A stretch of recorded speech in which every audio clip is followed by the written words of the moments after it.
नमस्कार, आप देख रहे हैं NBC 24 और मैं हूं आप सभी के साथ ब्रह्मचारी आशीष। और NBC 24 की खास पेशकश फिट है तो हिट है में शमसुल हुदा सर मौजूद हैं।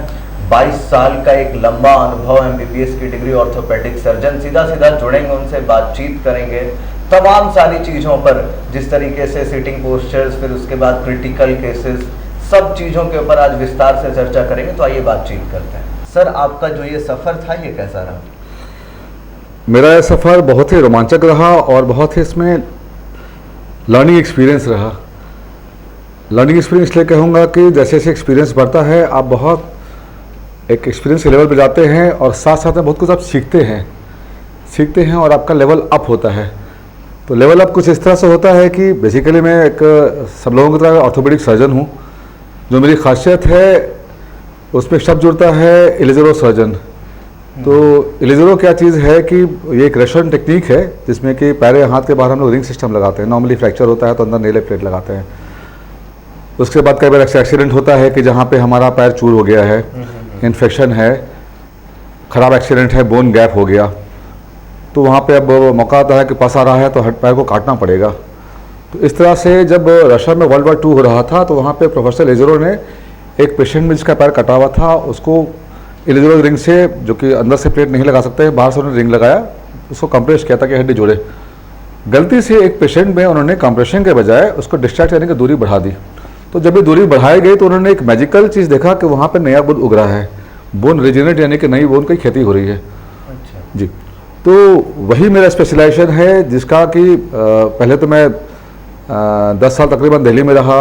LNCP यानी कि Maulana Azad medical college, Safdarjung hospital, Apollo और मैक्स हॉस्पिटल में रहा, जहाँ पे मैंने कई एडवांस टेक्निक सीखी, joint replacement, spine trauma, complex trauma यानी कि कॉम्प्लेक्स फ्रैक्चर जो कोई ना कर सके, लोग मेरे पास कई स्टेट से आते हैं, उसको हम ठीक करते हैं। कई साल पेशेंट कई महीने 6 महीने बिस्तर पे रहते हैं और उनका पैर कटने वाला होता है, तो ऊपर वाले का कर्म है कि मेरा एक्सपीरियंस है, मैं उनको ठीक कर पाता हूँ।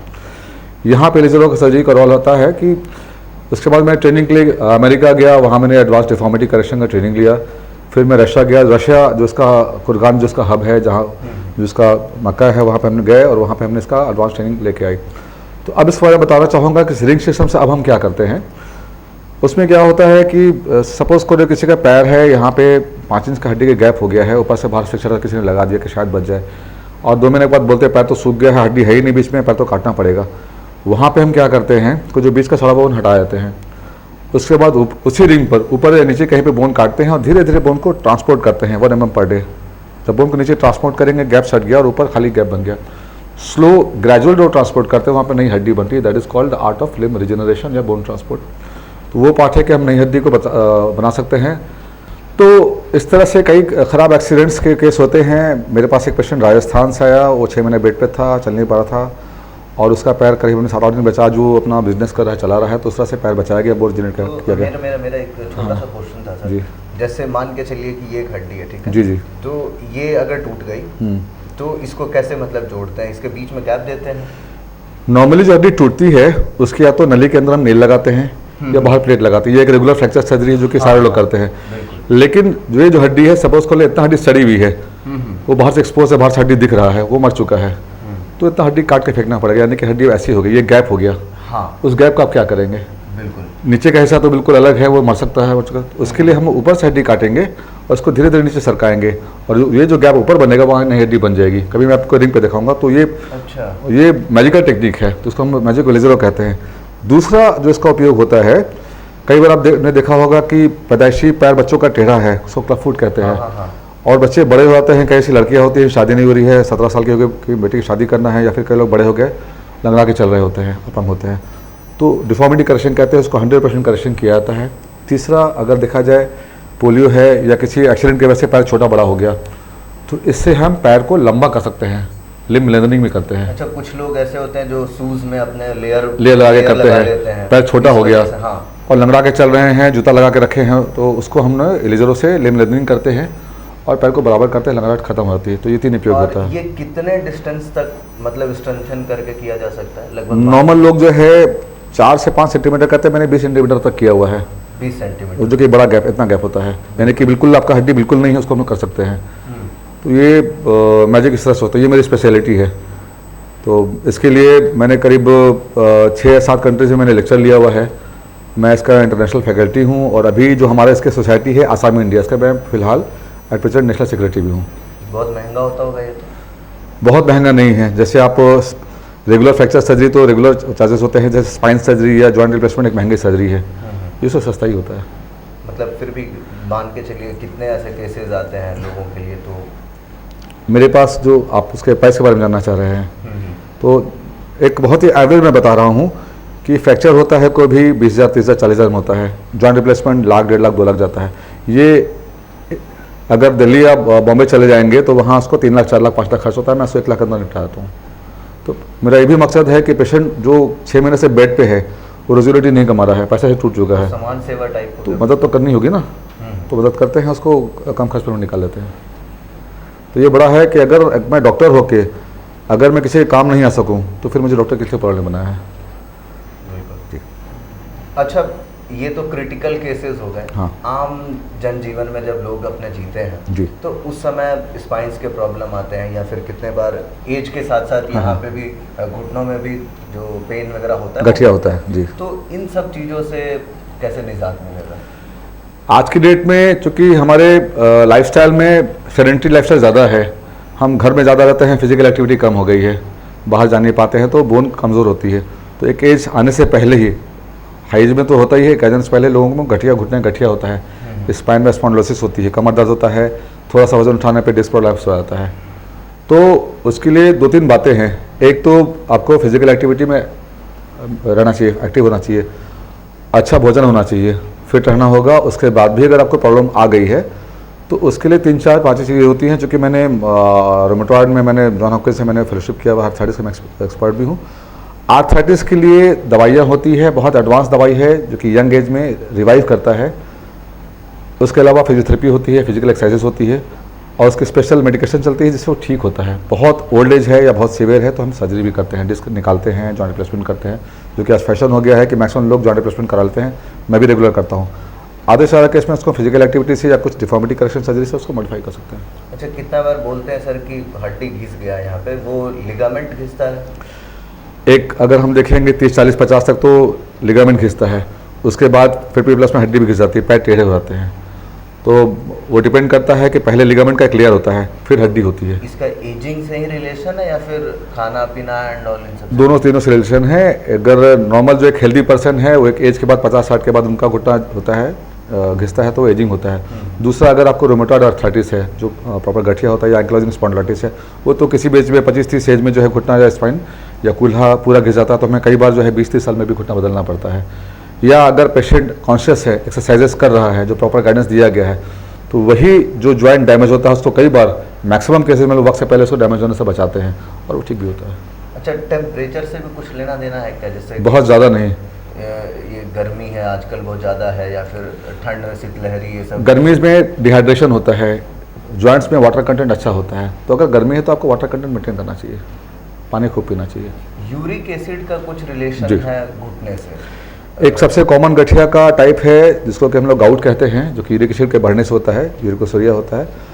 तो नॉर्मल जो है 5 से 6 तक अगर यूरिक एसिड का लेवल होता है, उसके ऊपर अगर बढ़ता है तो उसको हम लोग गाउट के कंटेंट में लाते हैं। वहाँ पे जो सिम्टम आते हैं, छोटे जॉइंट्स, पैर का अंगूठे, पैर का घुटना हो गया, हाथ में कम होता है तो उसमें पेन होता है, स्वेलिंग होती है, खासकर वो बढ़ती है फिश खाने से, रेड बीट खाने से, बीन्स खाने से बढ़ती है। तो उस कंडीशन में हम उसका डायग्नोसिस करते हैं, बड़ा है, दवाई और थेरेपी से ठीक होता है वो।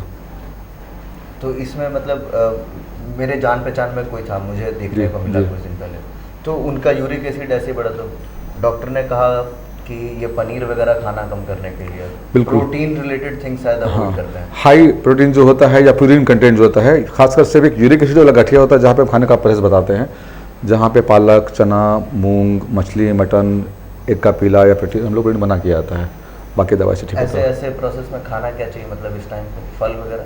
फल फ्रूट्स खा सकते हैं आप, हैं फ्रूट्स खाने में कोई मना ही नहीं है। हरी सब्जी बढ़ा के खानी चाहिए, पानी होना चाहिए, सैलड होना चाहिए, जिसमें कि आप टमाटर थोड़ा सा प्लस माइनस कम करें, लेकिन बाकी सब ठीक रहेगा। वाटर कंटेंट अच्छा लेना होता है और साथ साथ में घुटना का थोड़ा सिकाई कर ले, फायदा करेगा। अच्छा सर, आपके इस 20 साल के लगभग 22 साल के एक्सपीरियंस में जी, सबसे ज़्यादा जो केसेस देखने को मिल रहे हैं फिलहाल, और वो एक मतलब थोड़ा अजीब सा भी, जैसे कि एज भी नहीं है या फिर कुछ मतलब समथिंग डिफरेंट जी, which coming due to the modern scenario और सर्कमस्टांसेस? तो आज के डेट में जो यंग जनरेशन में हम पा रहे हैं, जिसको कि हम मोबाइल या एंड्रॉयड एज कहते हैं, जिसमें लोग अपने दोस्तों को भूल के शाम को, पहले एक ज़माने में लोग बैठते थे दोस्तों के बीच में, क्रिकेट का फील्ड भरा होता था। आज लोग यहाँ पे 10 लोग बैठे हैं, 10 लोग अपने मोबाइल में हैं। फिजिकल एक्टिविटी ज़ीरो हो गई, आँख पे जोर पड़ रहा है, डाइट ख़राब हो गया है, फास्ट फूड पे लोग एडिक्टेड हैं और हेल्दी फूड्स नहीं ले पा रहे हैं, स्पोर्ट्स एक्टिविटी कम हो गई। वहाँ पे लोग, कई ऐसे पेशेंट्स आ रहे हैं यंग एज में, 16-17 साल में केसेस आ रहे हैं, बच्चों का बोन बहुत वीक होता है। लोग दूध खाना पसंद नहीं करते हैं, हरी सब्जी खाना पसंद नहीं करते हैं, सैलड खाना पसंद नहीं करते हैं और वो जंक फूड खाते हैं और मोबाइल में लगे रहते हैं। तो ये मैसेज यंगस्टर्स के लिए है कि मोबाइल अच्छी चीज़ है, लेकिन आपको टाइम बांधना होगा। आप दिन भर में 2 घंटे से ज़्यादा अगर दे रहे हैं तो आपको खुद से, इससे पहले आपको खुद को ख़त्म कर रहे हैं, डैमेज कर रहे हैं। स्पोर्ट्स या फिजिकल एक्टिविटी या दोस्तों के साथ बैठने में अगर टाइम नहीं दे रहे हैं तो आप उसको आपको करना चाहिए। तो फिजिकल एक्टिविटी बेहतर है, दोस्तों के साथ गप करना, खेलना कूदना बेहतर है, आप मोबाइल से एडिक्शन नहीं बेहतर है। तो आप इस तरह से दूध लें, हरी सब्जी लें, फिजिकल एक्टिविटी करें, आपका बोन हेल्दी रहेगा और थोड़ा खुले हवा में दौड़े। अच्छा, आप बता रहे थे कुछ सोशल सर्विसेज वगैरह भी आप लोग करते हैं, कैंपेन्स वगैरह करते हैं? मैं करता रहता हूँ, मैं फ्री कैंप्स तो करता रहता हूँ। फ्री कैंप्स के अलावा कई बार ऐसा करता हूँ कि मेरे पास कई बार ऐसे पेशेंट आते हैं, मुझे सेंस करना होता है कि पेशेंट के पास पैसे बिल्कुल ख़त्म हो गए हैं और उसको सर्जरी की ज़रूरत है, तो मैं 2-3 सर्जरी जहाँ एक साथ है उसी में किसी के खर्च में एडजस्ट करके उसको फ्री सर्जरी करता हूँ। अभी एक पेशेंट मेरे हाजीपुर सेंटर में एडमिट है, जिसके 1 साल से इलाज चल रहा है, उसका पैर बिल्कुल कटने वाला था, बंगाल का पेशेंट है, उसकी मैंने पूरी सर्जरी फ्री की, अभी मेरा फ्री रहा है। उसी दौरान उसकी शादी भी हुई, बच्चा भी हो गया, वो ठीक भी हो गया, उसका रिंग निकल भी गया है। तो इस तरह से मैं पेशेंट्स को खोजता हूँ, जहाँ मौका मिले मैं मदद करता हूँ उसको। प्लस मैंने अपने क्लिनिक पे, पटना क्लिनिक जो मेरा घर वाला ऑर्थोपेड क्लिनिक है, वहाँ पे मैंने जनता कार्ड का सर्विसेज रखा हुआ है। मेरे घर के पीछे मलाई पुखरी, दुशादी पुखरी गाँव है। नॉर्मली जो फीस होता है 400-500 चलता है, लेकिन जो गरीब पेशेंट होते हैं मैंने उनके लिए स्पेशल जनता विशेषता कार्ड बनाया हुआ है, 100 रुपये कार्ड बनाया हुआ है। तो 100 रुपये पेशेंट दिखाते हैं, साथ में दवा में जांच पे डिस्काउंट करता हूँ। 100 रुपये नहीं होते हैं तो 20 रुपये देता हूँ, मैं फ्री में भी देख लेता हूँ। ये सर्विस मैं दे रहा हूँ। मेरा एक और सवाल होगा सर आपसे कि आजकल जो मतलब बहुत सारे कंपनीज आ गए हैं, बहुत सारे स्पोर्ट्स डेडिकेटेड कंपनीज हैं, वो शूज़ स्पेशल क्वालिटीज़ के बना रहे हैं, या फिर कई बार हम लोग जब स्लीपर्स पहनते हैं तो उसका एक पर्टिकुलर साइड ही मतलब घिसता है। तो ऐसे ये जो पूरा सर्कमस्टांसेस है, ये क्या कुछ है? शूज़ के बारे में मैं कहना चाहूँगा कि आज के डेट में स्पोर्ट्स शू तो ठीक है, हेल्दी शूज़ के बजाय लोग फैशन ट्रेंडी शूज़ पे आते हैं। खासकर फेमस में हमने देखा है कि हाई हील्स का ट्रेंड है। पैर में डिफिकल्टी हो वो हाई हील्स पहनेंगे, तो उसमें क्या होता है, फुट आर्च जो वॉकिंग बैलेंस होता है वो डिस्टर्ब हो जाता है, बॉडी का मैकेनिकल एक्सेस गलत हो जाता है। तो हाई हील पार्टीज़ के लिए ठीक है, बट ऑफिसर्स के लिए ट्रेंड्स के लिए हाई हील ठीक नहीं है, बिल्कुल आपका मैकेनिकल एक्सेस डिस्टर्ब कर देगा। फुट का एक आर्च हम बैलेंस मेंटेन करते हैं, तो आर्च अगर डिस्टर्ब हो जाता है किसी भी तरह से तो आपको फुट पेन होगा, लिगामेंट्स डैमेज होंगे, जॉइंट्स डैमेज होंगे, हील्स में, एंकल में वक्त से पहले आर्थराइटिस हो जाएगी। तो हाई हील्स की for parties only, not for daily use. दूसरा आपका जो सवाल है कि आपने जो कहा कि कई बार ऐसा होता है कि चलते फिरते पैर एक तरफ ज़्यादा घिस जाता है, शूज से ज़्यादा घिस जाते हैं, तो उसका 2 वजह होता है। पहले तो होता है गेट पैटर्न, कुछ लोग नॉर्मल चलते हैं, कुछ लोग पैर बाहर फेंक के चलते हैं, कुछ लोग अलग अलग चलते हैं, तो कई लोगों का गेट पैटर्न अलग होता है। तो हमें पता होना चाहिए कि सही वॉकिंग गेट पैटर्न क्या है, पैर का जो डिफरेंट स्टैंड है पैटर्न कैसा होना चाहिए। दूसरा, बीमारी कई बार क्या होती है कि फ्लैट फुट होती है, हाँ, है ना, फ्लैट फुट होती है, पैर बिल्कुल समतल, हाँ जी। तो फ्लैट फुट का मतलब पैर का जो समतल जो हील होता है बिल्कुल फ्लैट होता है, तो उसका बनावट गड़बड़ होता है उसके वजह से, या फिर पैर इनवर्ड या आउटवर्ड मुड़ा होता है। तो उसके लिए हम लोग फुट का पूरा मेजरमेंट्स लेते हैं, चेक करते हैं।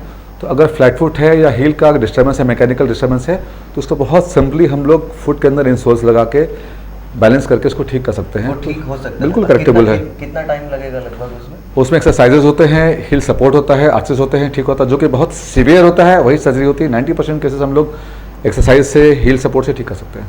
तो ये टाइमिंग सर लगभग मान के चलिए फ्यू मंथ्स लगता है, फ्यू मंथ्स, बिकॉज कई सालों से उस पोजीशन को मेंटेन कर रहे हैं, तो उसको रिट्रेनिंग देनी पड़ती है। Retraining is very important. अच्छा सर, एक नॉक नीज का भी है, मिलिट्री वगैरह की जो तैयारी करते हैं, कहते हैं रनिंग करेंगे बहुत ज़्यादा तो इसमें गैप आ जाए। कितने लोग तो पिलो लगा करके सोते हैं बीच में। बिल्कुल, खासकर कई बार बच्चों में पाया जाता है। 2 तरीके की बात होती है। नॉक नी यानी कि घुटना अंदर सट रहा है, पैर बाहर जा रहा है, वो चलते वक्त घुटना टकराता है, दिस आर नॉक नीज। उसका उल्टा क्या होता है, जेनो वायरस, पैर अंदर तरफ जा रहा है, घुटना बाहर जा रहा है, तो कई बार पाया जाता है, तो उसमें घुटना गैप बाहर आता है, उसमें पैर डिसबैलेंस होता है, बॉडी का मैकेनिकल एक्सेस सही नहीं होता है। नॉक के केसेस में अगर छोटे बच्चे होते हैं उसको हम लोग ब्रेस से, प्लास्टर से ठीक करते हैं। थोड़े से बड़े बच्चे हैं, अभी मेरे पास एक 12 साल के बच्चे का सिलीगुड़ी से है, तो उसमें हम लोग छोटा स्टेपल लगाते हैं, दोनों साइड का ग्रोथ बैलेंस में नहीं रहता है। एक साथ स्टेबल लगा देंगे, दूसरा साथ ग्रोथ बैलेंस होता है। और भी जब बच्चे बड़े 17 साल 18 साल के हो गए, जब उसको मिलिट्री में जाना है, उतना टकरा रहा है, या तो ब्रेस देंगे, और अगर ज़्यादा है 10-20 डिग्री ज़्यादा है तो उसको करेक्टिव सर्जरी करते हैं। कंप्लीट मेरा जो डिफॉर्मिटी करेक्शन इसी के लिए बना हुआ है। अच्छा, जब हम लोग सर तैयारी करते थे मतलब इस तरीके से, तो मैंने देखा बहुत सारे मेरे दोस्त हैं पिलो लगा करके सोया करते। हाँ। Does it really affect? It does not affect. Temporary आराम देगा, बिल्कुल आराम नहीं करेगा। इसका इलाज होता है, प्रॉपर इलाज होना चाहिए। नहीं, बहुत सारे लोग ऐसा मान के बैठे हुए वो तो करते हाँ, हैं नहीं वो नॉकनी हो गया, या फिर एल्बो बाहर चलाता है, क्यूबेटस वल्गस या वायरस होता है, कई बार स्पाइन टेढ़ा होता है, स्कोलिस वहाँ से लोग चढ़ते हैं, इलाज कराना चाहिए। स्लीपिंग पैटर्न क्या होना चाहिए सर? स्पाइन में सबसे ज़्यादा प्रॉब्लम आजकल लोग बहुत ज़्यादा पिलो यूज़ कर लेते हैं। यहाँ से तो बिल्कुल ही मतलब जहाँ पे जॉइंट है ये यहाँ पे exactly. ऊपर के जो तो फ्लोटिंग बोन्स वगैरह वो स्लीपिंग पैटर्न कैसे होना चाहिए? मैं फिर रिपीट कर रहा हूँ, स्लीपिंग पैटर्न दोबारा डिस्टर्ब हो रहा है हमारे एंड्रॉयड, व्हाट्सअप और इंस्टा एज की वजह से। तो रात में क्या होता है, नॉर्मली लोग 11-12 बजे सो जाते हैं। वो तो सर रहेगा। हाँ, तो अब क्या होता है कि जो सीनियर्स तो 12 बजे बच्चे सो गए, लेकिन हम जो है 1 बजे रात तक मोबाइल पे घुसे रहते हैं, और हम आधे सो आधे बैठे पोजिशन में रहते हैं। तो semi seat semi inclined is not good. आपको जब बेड पे जाएं तो मोबाइल बेड साइड नहीं होना चाहिए, आपकी आदत ख़राब हो जाएगी। मोबाइल को दूर चार्ज में लगाएं, और प्रॉपर स्लीपिंग पैटर्न आपको होना चाहिए। अदरवाइज आपको सर्वाइकल प्रॉब्लम हो जाएगा, स्पाइन का प्रॉब्लम हो जाएगा, और आपका वक्त से पहले आपका गर्दन में आर्थराइटिस आ जाएगा, बूढ़े हो जाएंगे। हर चीज़ का एक नियम होता है। तो सोने से पहले मोबाइल को थोड़ा दूर चार्ज में लगा, स्लीपिंग पैटर्न बेटर रहेगा। तो ये चीज़ ठीक नहीं है। पिलो यूज़ करना बेटर है या नहीं? पिलो एक पतला, मोटा पिलो भी नहीं, बिल्कुल पिलो भी नहीं। अगर जिसको सर्वाइकल स्पॉन्डिलोसिस है, अलग प्रॉब्लम स्पाइन की होती है, तो वहाँ पर अगर पिलो यूज़ नहीं करेंगे हम, तो यह गर्दन में खाली जगह रह जाएगी। पिलो मोटा यूज़ करेंगे तो कर्वेचर बढ़ जाएगा। पतला सॉफ्ट पिलो यूज़ करना होता है, मतलब करना होता है जिसमें लेटने से हल्का गड्ढा बन जाए। हाँ, कितने लोगों को मैंने देखा वो हेड का शेप लेना चाहिए, ठीक है। तो वो एक सॉफ्ट पिलो होता है जहाँ पे शेप लेना चाहिए, हार्ड पिलोज नहीं, मोटे पिलोज नहीं। अच्छा। तो स्लीपिंग पैटर्न, फिजिकल एक्टिविटी बहुत इंपॉर्टेंट है। आप एक टाइम बांध लो कि 11 बजे से पहले मैं चेक करूँगा मोबाइल, उसके बाद में थोड़ा सा वॉक करके फिर सोने जाऊँगा, तो आप हेल्दी रहेंगे। तो health is very important. Youngsters के लिए बड़ा इंपॉर्टेंट मैसेज है कि आज के डेट में हेल्थ को हम बिल्कुल इग्नोर करते हैं। हेल्थ और फूड को, हेल्दी फूड, हेल्दी डाइट और हेल्दी फिजिकल एक्सरसाइज बड़ा इंपॉर्टेंट है। अदरवाइज आपको वक्त से पहले बीमार पड़ेंगे, मेरे पास बार बार आना पड़ेगा। गरम पानी, हाँ। गरम पानी से नहाने को मना कर किया जाता है, और जब हम देखते हैं जब हड्डी वगैरह टूट जाती है सर, तो कूल पैकेज जो होता है उनका यूज़ किया जाता है, कूल पैक्स का। इसका क्या पूरा जो सीन? नहाना का पैटर्न जो है ऐसा नहीं है, अब ठंड में गर्म पानी से नहाएं वो चलता है, लेकिन बाकी में गर्म पानी का खास रोल नहीं है। जहाँ तक चोट का कह रहे हैं, तो जो चोट की वजह से स्वेलिंग आती है, जो कि एक्यूट इन्फ्लेमेशन होता है, वहाँ पे कभी गर्म पानी से सिकाई नहीं करनी चाहिए। एक्यूट केस में हमेशा बर्फ़ की सिकाई करनी चाहिए। जो पुरानी दर्द है, गठिया हो गया या पुराना चोट हो गया, वहाँ गर्म पानी का सिकाई कर सकते हैं। ये डिफरेंस हमेशा याद रखें। मतलब जब स्वेलिंग हो तो उस समय आप कूल वाटर या फिर बर्फ, जब चोट लगे एक्यूट, जी चोट लगेगी तो, और जब गठिया हो तो गर्म पानी का सिकाई कर सकते हैं, बिल्कुल। सर हम लोग बैठे हुए हैं, ऐसे कितने जॉबर्स हैं जो कि दिन रात बैठे रहते हैं। हाँ। मतलब their work is to just sit in a position and just keep working on laptops and phones. So मतलब सिटिंग पोस्चर्स आजकल का क्या होना चाहिए? कुछ लोग कहते हैं नहीं, बिल्कुल बैक स्ट्रेट करके और बस ऐसे करके बैठे रहो। क्या मतलब पोजीशंस हो सकते हैं? चेयर का कितना रोल होता है? बड़ा ही अहम सवाल है। आज की डेट में मैक्सिमम जो ऑफिस वर्कर्स हैं या फिर हमारे कंप्यूटर इंजीनियर्स हैं जो भी ऑफिस में काम करते हैं, तो उनको सुबह से लेकर शाम तक इवन घर पे भी वर्क फ्रॉम होम करना पड़ता है। तो इस तरह के सिंपल कुर्सी पे बैठ के करते हैं, और वो नॉन स्टॉप होता है। उससे क्या होता है कि एक बैड पोस्चर बड़ा इंपॉर्टेंट है। बैड पोस्चर और बैड चेयर की वजह से आपको कमर दर्द पकड़ लेता है 18-20 साल में, जो कि नहीं होना चाहिए। तो चेयर जो होता है, जो आइडियल होता है, दैट इज स्पाइनल चेयर। पहली चीज स्पाइनल चेयर होना चाहिए, जिसमें कि गर्दन के पीछे भी सपोर्ट हो। कर्वेचर वाला चेयर होता है वो जो नाई के दुकान पे होता है। नहीं, आपको अच्छे फर्नीचर की दुकान पे जो है, नाई की दुकान तो लकड़ी पे करते हैं, अच्छे फर्नीचर की दुकान पे स्पाइनल चेयर मिलता है, जो कि सपोर्ट गर्दन तक होती है। जी। पहले आपको स्पाइनल चेयर बैठना चाहिए। नंबर 2, जब आप आगे डेस्क पे काम कर रहे हैं, पीसी पे काम कर रहे हैं, तब झुक के काम करें, ये गलत है। आपको एक ट्रायंगुलर डेस्क ऐसा बनाना होगा, या फिर किताब रख ले, उसके ऊपर आप कीबोर्ड रखें। तो आपको ऐसे ना बैठ के स्पाइनल चेयर ऐसे बैठना होगा, तो आपका पोस्चर करेक्ट है। प्लस अगर आपको 8 घंटा 10 घंटा काम करना है, तो हर 2 घंटे पे आप खड़े हो जाएं, कमर के फ्लेक्सिबिलिटी एक्सरसाइज करें, क्रॉस लेग्स करें, थोड़ा सा शिटअप्स करें, दोबारा 2 घंटा और काम करें। सर मैं एक बात के लिए टोकूंगा। हाँ। हर ऑफिसेज में हर एक एम्प्लॉय को तो यहाँ तक का चेयर दे नहीं रहे नहीं दे रहे आप समझ हैं। रहे तो जो मैंने दूसरा रास्ता बताया, एवरी 2 आवर्स आप 1 मिनट का 30 सेकंड का ब्रेक दीजिए, कमर का फ्लेक्सिबिलिटी एक्सरसाइज कीजिए जो कि बहुत ही आसान है। कमर को दो दो घुमा सकते हैं, क्रॉस लेग कर सकते हैं, अथवा स्ट्रेचिंग कर सकते हैं, फिर आप काम पे लग जाइए। और सुबह सुबह थोड़ा सा जॉगिंग कीजिए आप। बाबा रामदेव जी का योग। योगा करिए, बिल्कुल योगा कीजिए। योगा बहुत अच्छी चीज़ है। योगा से अच्छा फ्लेक्सिबिलिटी कोई नहीं होता है। लेकिन थोड़ा जैसे स्कूल में हम लोग पीटी करते थे, जंपिंग जैक्स करते थे, तो बेसिक स्कूल का पीटी एक्सरसाइज अगर हम लोग रेगुलर हैबिट पे कर लेंगे तो आपको स्पाइन का प्रॉब्लम नहीं होगा। बच्चों के अंदर ज़्यादा फ्लेक्सिबिलिटी रहती है, ठीक है, बड़ों में नहीं होती है। आजकल सर मतलब सबसे ज़्यादा सुनने को मिल रहा है ये सीआरटी का नया ट्रेंड चल रहा है। क्या कुछ है ये सीआरटी का, प्रॉब्लम क्या है? कमर का दर्द, बैक एक, स्पॉन्डिलोसिस, डिस्क प्रोलैप्स, सciatica सब कुछ रिलेटेड है। तो हमारा जो स्पाइन होता है ब्रेन से के यहाँ से स्टार्ट होता है, यहाँ पे ख़त्म होता है। सबसे कॉमनली जो लोअर बैक का जंक्शन होता है L5S1 बीमारी यहाँ से शुरू होती है। यहाँ पे डिस्क निकल के हमारे स्पाइनल कॉर्ड को कवरेज करता है, वो डिस्क प्रोलैप्स होता है। उसके जब बाहर निकलते हैं दोनों ब्रांचेस निकल के, जो मेन ब्रांच होता है सियाटिक नर्व होता है। तो अगर साइड में उसका ब्रांचेस जो निकल रहे हैं वो कंप्रेस हो रहे हैं तो सियाटिका होता है। सियाटिका का मतलब होता है कि यहाँ से दर्द निकल के पूरे पैर में, पहले दर्द, फिर झुंझुनी, फिर सुन, फिर पैर में ताकत की कमी होती है। तो ये बैठने के गलत पोस्चर, ये सिटिंग के गलत प्रोसेस होता है। अनड्यू बिना सोचे भारी सामान उठाने से भी होता है, और पोस्चर का बड़ा इंपॉर्टेंट रोल है। तो स्पाइन का रेगुलर एक्सरसाइजेस बीमार होने पे नहीं करना है, रेगुलर आपको करना है। तो सciatica हो या डिस्क प्रोलैप्स हो, इलाज मोर और लेस सेम होता है। बीमारी में लंबा वक्त लगता है और ये ठीक होता है। मैक्सिमम दवाई से ठीक होती है, बाद में सर्जरी कभी कभी किसी को करनी पड़ती है जिसका पर्सन हो। लेकिन मैं दोबारा आऊँगा कि स्पाइन के एक्सरसाइजेज रेगुलर आप करें। चलिए, तो स्पाइन के एक्सरसाइजेज रेगुलर करें।